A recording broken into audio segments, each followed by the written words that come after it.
Crime का hub बन चुका हरियाणा प्रदेश एक बार फिर चर्चा में है। हरियाणा प्रदेश में एक बार फिर ऐसा चौंकाने वाला और झकझोर देने वाला मामला सामने आया है, दिल दहला देने वाला मामला सामने आया है, जिसके बाद पूरे हरियाणा प्रदेश में खलबली मची है। गुरुग्राम के अंदर अंतरराष्ट्रीय टेनिस खिलाड़ी राधिका यादव को उसी के पिता दीपक यादव ने 4 गोलियां मारकर मौत के घाट उतार दिया। जब से यह मामला सुर्खियों में आया है तभी से इसी की चारों ओर चर्चा हो रही है। न केवल हरियाणा में बल्कि भारतवर्ष के अलग अलग कोनों में, पूरे भारतवर्ष के अलग अलग राज्यों में भी इस मामले की चर्चाएं चल रही है कि क्यों एक पिता ने अपनी ही बेटी को, जो एक उभरता हुआ सितारा थी, जो एक चमकता हुआ सितारा थी और आने वाले समय में उस लड़की का सुनहरा भविष्य था, उसको 4 गोलियां मारकर मौत के घाट उतार दिया। इस मामले में 2 थ्योरी जो शुरुआती समय से ही चर्चा में है। पहली कि उस बेटी को रील बनाने के चलते पिता ने मौत के घाट उतारा, तो वही दूसरी थ्योरी यह मानी जा रही है कि पिता को लोग ताने देते थे, बेटी की कमाई खा रहा है, और उनसे परेशान होकर पिता ने उस बेटी को मौत के घाट उतार दिया। लेकिन जब पुलिस ने उस कातिल बाप दीपक यादव को गिरफ्तार किया, जिसने अपनी ही अंतरराष्ट्रीय टेनिस खिलाड़ी बेटी राधिका यादव को मौत के घाट उतारा 4 गोलियां मारकर, तो उसको रिमांड में लेने के बाद जब पूछताछ हुई तो क्या कुछ उसके पिता ने खुलासा किया, क्या कुछ उसके पिता ने अपने मुख से, अपनी जुबान से बताया, और उसके बाद पुलिस को अब उसके पिता पर और भी ज्यादा संदेह क्यों हो रहा है। पुलिस क्यों जो है उस कातिल बाप की गवाही पर संदेह कर रही है, शक कर रही है, और क्यों पुलिस अब कई बड़े सवाल मन में दबाकर इस मामले की ओर गहनता से तफ्तीश कर रही है। सीधे शब्दों में कहें तो राधिका यादव हत्याकांड में अब एक नया मोड़ आ चुका है। यह मामला पहले से भी ज्यादा पेचीदा हो चुका है और भी एक गुत्थी जो है उलझ चुकी है कि उस बाप ने अपनी ही बेटी का कत्ल आखिर किया क्यों है। आज के इस वीडियो में इसी मामले पर विस्तार से चर्चा करेंगे। नमस्कार, स्वागत आपका हरियाणा न्यूज 24 पर। मैं हूं प्रिंस लांब और आप देख रहे हैं हमारा खास कार्यक्रम क्राइम फाइल्स। क्राइम फाइल्स में आज राधिका यादव की फाइल खोलने जा रहे हैं, क्योंकि उसके कातिल बाप दीपक यादव को जब पुलिस ने गिरफ्तार किया और उसके बाद उसका रिमांड लेने पर पूछताछ की गई तो उसने क्या कुछ कहा वो सबको मालूम है। लेकिन उसके पिता के बयान के बाद अब क्या संदेह पुलिस को हो रहा है और उसके पिता के बयानों पर क्यों जो है कई बड़े सवाल उठ रहे हैं, लोगों को भरोसा नहीं हो पा रहा है।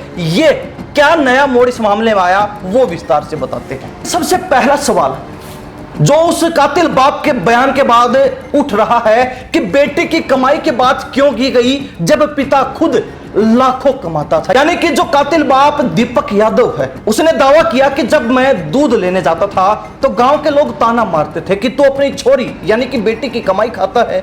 पहले वह मेडल जीतकर आती तो कैश इनाम मिलता था, फिर उसने एकेडमी खोल ली, अब वह गानों में भी एक्टिंग करने लगी है। इस दावे पर इसलिए शक है क्योंकि दीपक यादव बिल्डर है, उसकी खुद की करोड़ों की प्रॉपर्टी है, वह जमीनें खरीदकर उन पर बिल्डिंग बनाता है, फिर उन्हें बेच देता है या फिर किराए पर चढ़ाकर कमाई करता है। जब दीपक यादव के करीबियों से बातचीत हुई तो उनका कहना कि दीपक की आमदनी लाखों में है, महीने के वह 10 से 12 लाख कमाता था और इसके बारे में उसके सभी परिचित भी जानते थे। फिर कोई भी उसकी बेटी की कमाई का ताना क्यों मारेगा। अब दूसरा सवाल जो यहां बड़ा खड़ा होता है वो ये कि खुद ही 1.25 करोड़ से एकेडमी खुलवाई थी तो बंद करने की बात फिर क्यों सामने आई। राधिका को टेनिस प्लेयर बनाने में पिता का सबसे बड़ा रोल रहा। दीपक यादव उसने महंगे टेनिस रैकेट पेटी को दिलवाए, पिता ने सारा काम धंधा छोड़कर 5-6 साल तक उसे विदेश में ट्रेनिंग दिलवाई,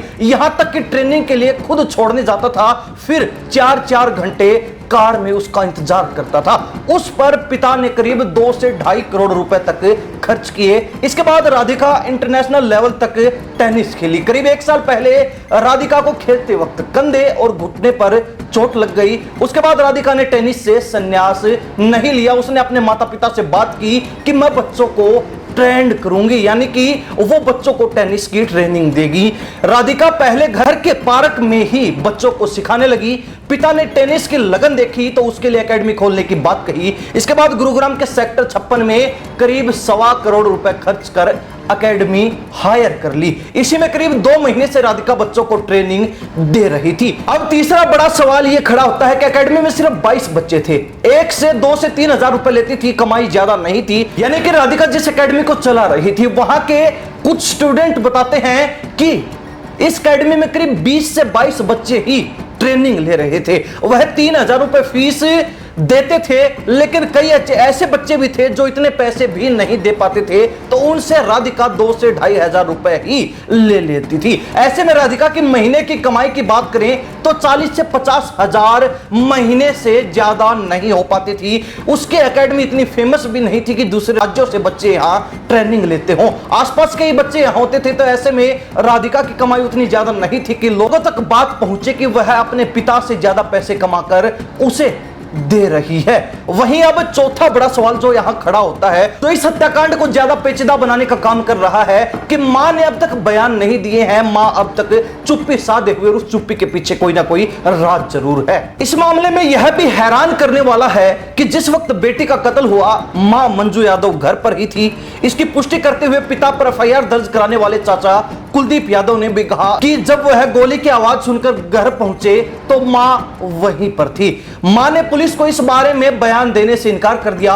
मां ने तर्क दिया कि वह बीमार थी जिस वक्त बेटी की हत्या हुई और वह दूसरे कमरे में थी, उसके सामने कुछ भी नहीं हुआ। मां ने इस पूरे मामले में मीडिया से भी दूरी बना रखी है। ऐसे में पुलिस को शक है कि मां और बाप ही कत्ल की वजह जानते हैं। राधिका का एक भाई भी है, लेकिन वह घटना के वक्त घर पर नहीं था। फिलहाल परिजन उससे किसी को भी मिलने नहीं दे रहे हैं, अन्यथा घर में अगर किसी बात को लेकर राधिका और पिता का झगड़ा होता था तो उससे पता चल सकता है। वहीं अब बात की जाए 5वें बड़े शक की, तो राधिका जो इंटरनेशनल प्लेयर थी, एकेडमी संचालक थी, फिर सोशल मीडिया पर अकाउंट क्यों नहीं है? इस मामले में सबसे हैरान करने वाली बात भी यही है कि राधिका इंटरनेशनल लेवल की प्लेयर रही, इसके बाद वह एक एकेडमी भी चला रही थी, इसके बावजूद उसका किसी भी सोशल मीडिया प्लेटफॉर्म पर कोई अकाउंट नहीं है। एकेडमी चलाने की वजह से तो प्रमोशन वगैरह के लिए सोशल मीडिया बड़ा जरिया बनता है।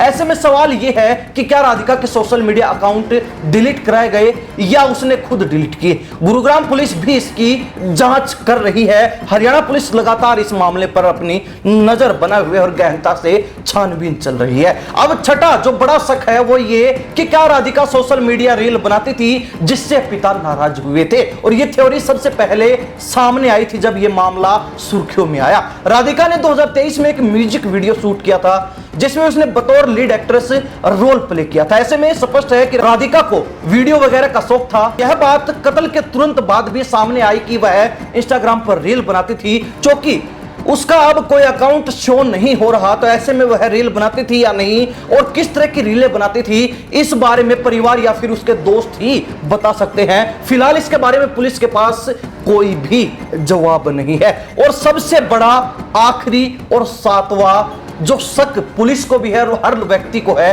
वो कि क्या राधिका खुद एकेडमी में इंटरेस्ट नहीं ले रही थी। इसमें एक और बात चर्चा की है कि राधिका का झुकाव अब टेनिस एकेडमी के बजाय म्यूजिक इंडस्ट्री और सोशल मीडिया की तरफ ज्यादा हो रहा था।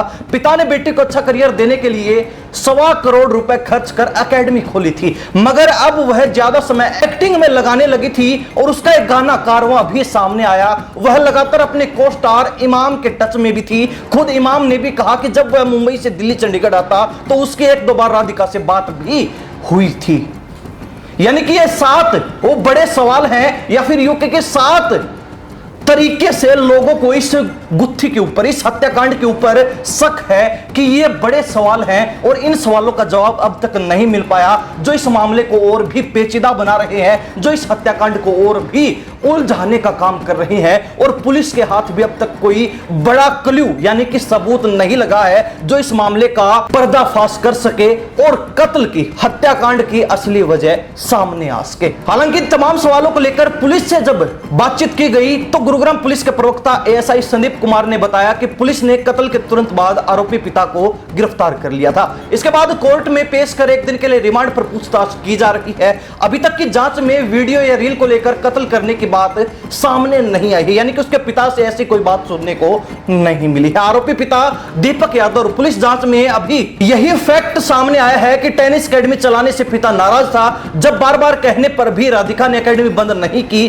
तो नाराज होकर उसने उसे गोली मार दी, यानी कि गोली मारने की वजह एकेडमी ही अब तक पिता ने बताई है, दूसरी कोई वजह पिता के द्वारा नहीं बताई गई है। अभी इन्वेस्टिगेशन इस मामले की जारी है, इसलिए ज्यादा कुछ कहा नहीं जा सकता। जो वीडियो सामने आया है वह पुराना है और परिवार की सहमति से ही बनाया गया था, यानी कि जो गाने का वीडियो सामने आया है वो परिवार की सहमति से बनाया गया। तब तक ये बात जरूर सामने आई है। बाकी रील वगैरह बनाती थी, इंस्टाग्राम पर जो है उसकी रीलें चलती थी, उसका झुकाव एक्टिंग की तरफ था, ऐसा अब तक कोई भी सबूत सामने नहीं आया। ना ही राधिका यादव, जिसकी हत्या उसके पिता दीपक यादव ने की, तो दीपक यादव के द्वारा ऐसी बात कही गई है। ये 7 बड़े सवाल हैं जो इस मामले को और भी उलझाने का काम कर रहे हैं। हरियाणा प्रदेश की जनता भी कहीं ना कहीं जानना चाहती कि आखिर एक बाप ने अपनी ही बेटी को क्यों मौत के घाट उतार दिया। कहीं यह मामला आखिर में ऑनर किलिंग का ना निकले, इसके लिए भी लोग कयास लगाने में जुटे हुए हैं कि कहीं